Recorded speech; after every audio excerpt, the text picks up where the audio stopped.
Hey guys, today I am going to share a few YouTube tips and tricks to help you get your videos seen more by people on YouTube. Now, I have been feverishly searching the YouTube platform for YouTube tips, and I've come across a few and I've been implementing them, and I found that when I do, they work. And so, like, tip number one is you actually have to do your research.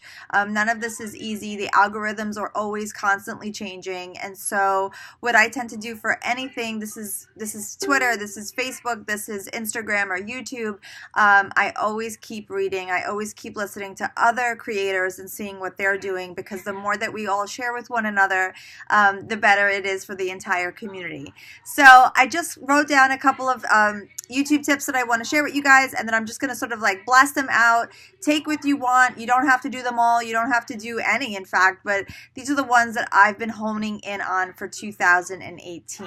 So first up, obviously when you are well, I'll just start off with my number one is when you have to say your keyword. So right before you start filming your video, know what your title is going to be, know what the keywords are going to be that you are going to target, and then make sure that you say those words over and over again, because when YouTube goes to transcribe your video, you pretty much have YouTube tips in there a couple thousand times, and then they know, okay, so this video is about YouTube tips.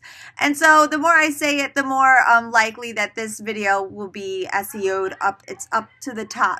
Yes, tags count, and I'll talk about those in a bit.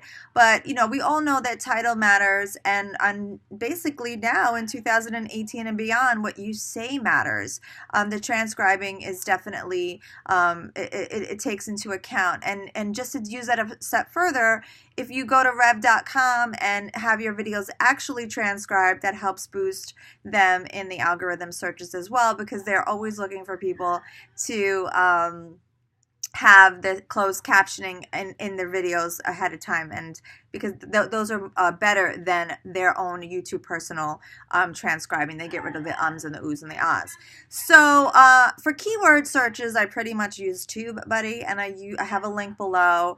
I was on the free platform for a really long time, so you don't ever really have to upgrade to the paid service if you don't want to. But personally, I have a ton of videos. I have like over 1,600 videos, and I just found like the paid service was just there's so much value in it for me. So I did upgrade last month, and I am so thankful that I did. So TubeBuddy helps you sort of go in and target different keywords based on what it is that you want us to do. So if I'm doing YouTube tips, when I write that in, then TubeBuddy will say, well, what about YouTube tips and tricks? YouTube tips 2018, YouTube tips for beginners. They give you all the keywords, and they give you all the ideas, and all you have to do is go check, and go right down the list, and there's not a lot of thought involved. I'm really looking to streamline processes.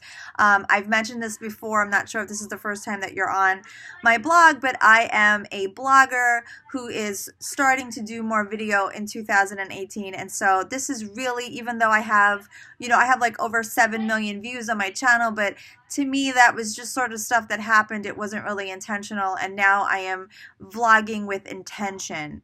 And I guess I can actually give that as another tip. Vlog with intention means, don't just wake up in the morning and throw something up thinking that it's going to help your channel in any way. Like, when you put something out, make sure it fits into what it is that you have defined as your categories. I don't necessarily have a niche, and I think that is absolutely hurting me.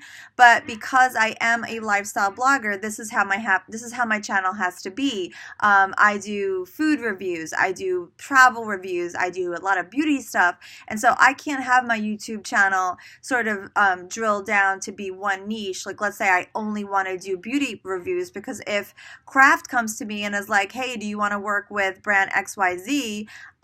They're going to be like, wait a minute, we don't want you on YouTube because now all you're talking about is lipstick. So in my particular case, I have to have no niche. But for you guys, if you're just starting, I suggest you really think about who you're targeting, who your audience is, and what it is that they want to hear. So don't look at my channel for that, because my channel is a little bit confusing because, like I said, it's really to help with my blog as well. So as far as YouTube tips are concerned for keywords, don't always go for the big bang. So don't always go for movies. Like, movies is great, but there's like 9 trillion people going for movies. Like, maybe you want to go for foreign horror movie 2018 Netflix or something. Like, maybe you want to go real, you want to go real small, because even though there's only 1,000 people going for that, you're going to rank high, and then you'll get those 1,000 people to come to your channel for the first time and get to know you. So, yeah, it would be really great if you can get like Oscars 2019, like, good luck with that. But the truth is, it's more about, I can't think of a keyword term right now, but maybe it's like blue dresses on Oscars 2019. I don't know. Think about the keywords. Think about how edited down you can get it, and how different people would search for different things. And maybe, again, your pool will be smaller, but your competition will be smaller as well. And so that will give you a chance to rank higher. Okay, so enjoy what you're talking about. I mean, that to me is just common sense. Like, I will never sit here and start talking about baseball. Like, I have no idea what I would say. But if I would try to make a channel, because, okay, so perfect example, I sort of went into this deep dark hole, and there was this whole, like, people eating pickles and stuff, and they're crunching and they're scratching their nails on microphones, and I was like, what is going on? These people are making bank, and all they're doing is like scratching their nails on a mic. And I was like, am I doing everything wrong with my life? Like, do I have to stop everything I'm doing and just chew bubblegum into a microphone? Like, is this what's happening on YouTube right now? But then I really thought about it, and I was like, I don't want to do that. Like, I don't want to do that every day. Like, I'm going to wake up and be like, gotta eat a bag of potato chips on YouTube. That's not my thing. So don't do stuff that you don't really necessarily enjoy just because you're trying to make money. Because that is people will see through that. Like, maybe somebody actually likes crazy sounds, and that's why they're doing those videos. For me personally, I couldn't wake up in the morning every day and be like, I gotta eat a pickle. Like, that's just, I don't know, like, for me personally, it doesn't work.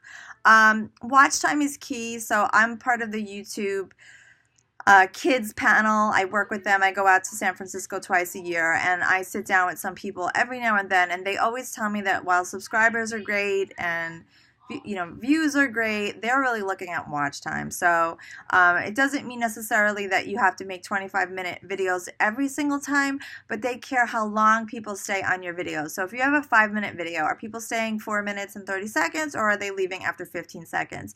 These are the things that you have to look into your analytics. Like, go back there and see, where's the big drop off in this video? Why is everybody leaving at 30 seconds? Like, what happened between second 1 and 30 seconds? Like, what was I not doing here? How did I lose these subscribers, these viewers rather, and see how you can change it from that point. So check out your watch time and make sure that you're giving that a lot of attention. Again, don't try to make 25-minute videos every single time.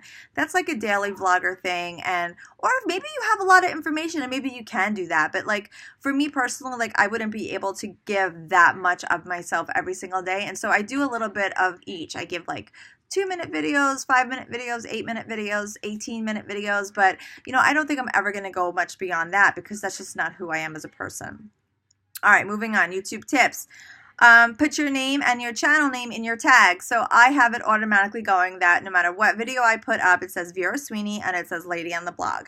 So it's really great, because when I'm trying to get related searches and things on the side, or maybe somebody's just searching my name, every single upload video that happens from like a few weeks ago forward will always have Vera Sweeney in the tags. It doesn't have it in my old videos because I just haven't had a chance to go back and fix all of those, but I am working on that.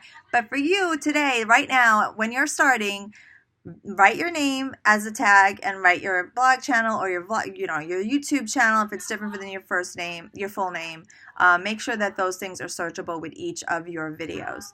Playlists, don't forget about your playlist. Like, sometimes when I take a shower, I say this a lot. I I do a bunch of mastermind groups for people, for entrepreneurs that are trying to grow their social media presence, because this is what I do for a living. And one of the things that I definitely say is you have to try to keep people there once you have them. And so playlists are a really great way to do that, because when for example, I'll go and take a shower, I'll pop up somebody's playlist on SEO or Instagram algorithm or, YouTube tips or whatever. And I'll turn my computer away because I don't want my camera to see me in the shower, because I believe they're always watching us. And I just listen. So one video after the next, after the next, after the next plays, and I sort of consume as much media as possible, and I have the creator pick what it is that I'm listening to. So you should do that too. So create a bunch of playlists, so then if somebody's driving in the car, or maybe they just want to listen to something as they're working and they're having it, like they could treat it as a podcast, give them the opportunity to show that you can curate your data and you can curate your own media, or you can mix and match it with other media found all over YouTube. Like maybe you're gonna do, I have a playlist for like best musicals for kids to audition, best musical songs for kids to audition to while trying to get into shows. I live in New York. I live in Long Island, but I'm from New York City. But my daughter is sort of like into that whole thing, and we have to audition for singing. And so I created a playlist for her, and I said, okay, well, look, these are 100 songs for kids that are trying to do musical auditions, and that playlist, when I look to see what gets the most like views, that playlist is amazing. So what I should really do is I should have my daughter sing a couple of videos, and I should pop that in the playlist. That playlist is like incredible. It does really, really well. And if I was smart enough, I would have her sing 2 or 3 songs and just pop them in, but I just haven't had a chance to do that yet. But that's what you can do. You can make playlists for slime making or whatever your story is, and then put your own videos in that playlist. So the playlist has 19 other people, and then it has 3 of your videos sprinkled in too. And so when other people are seeing all those other videos, they'll come across your stuff as well. And the last thing I want to say for my YouTube tips video 2018 is meet up with people, join Facebook groups, go to conferences. Don't be afraid to get out from behind your computer screen and your editing software. I just joined like 950 YouTube groups on Facebook, and while they aren't really providing me that much value, because like I said, I've been on YouTube since 2007, it is showing me that a lot of people are having the same situation, the same problems, and so that gives me some sort of comfort. So, and also, like, I just love to just meet other creators. I love to hear what other people are doing, what their process is. It makes me feel not so isolated, and I know that when people work on social media, when they work online, it can feel that way. Like, it can feel really isolating. So when you go to meetups and you go to conferences and you're part of Facebook groups and private chats and whatever, you are part of something bigger than yourself. And I think while social media can be very connecting, it can also be very isolating and lonely, because as a blogger, I don't go to an office, but I have to work 10, 12 hours a day. So I'm alone. Like, I'm alone doing these things. And except for when I'm at events and I'm at travel, when I go away with brands, like that, those moments are fun. And those moments are the things that people see on Instagram. And they're like, oh, cool, I want to be a blogger. But then they don't see like the next 3 weeks straight of me being in my bedroom or my office, heads down, working on content. So it's better to just make sure that you are always surrounded by people that enjoy your craft, that love your craft, that are obsessed with learning just like you, and keep the conversations going. And I guess I can give one more tip. That was my last tip, but I'm going to give one more YouTube tip. Comment on other people's information. Like, go to other people's channels that you like, that are similar to yours, and start commenting on other people's stuff, and then just be very engaged in the community. Like, make that part of your job. So every day when you wake up, you check your email, you check your Instagram, you check your YouTube analytics, and then go to 10 to 15 different channels and put a comment on 2 of their videos or something like that. Get your name out there on other people's channels. It might not happen automatically. It might not turn into subscribers instantly, but it's just another way to get your name and your channel out there into the world. And you know, we're trying not to pay, right? We're trying not to buy ad money, and we're trying to do this as organically as possible. And that's just a really easy, quick way for you to do so. Okay, guys, that's it. 14 minutes in. It was a long one. I hope you stayed the whole way. But those are my YouTube tips for 2018, and I have more to come, but I just don't want to put too much in one video. So until next time.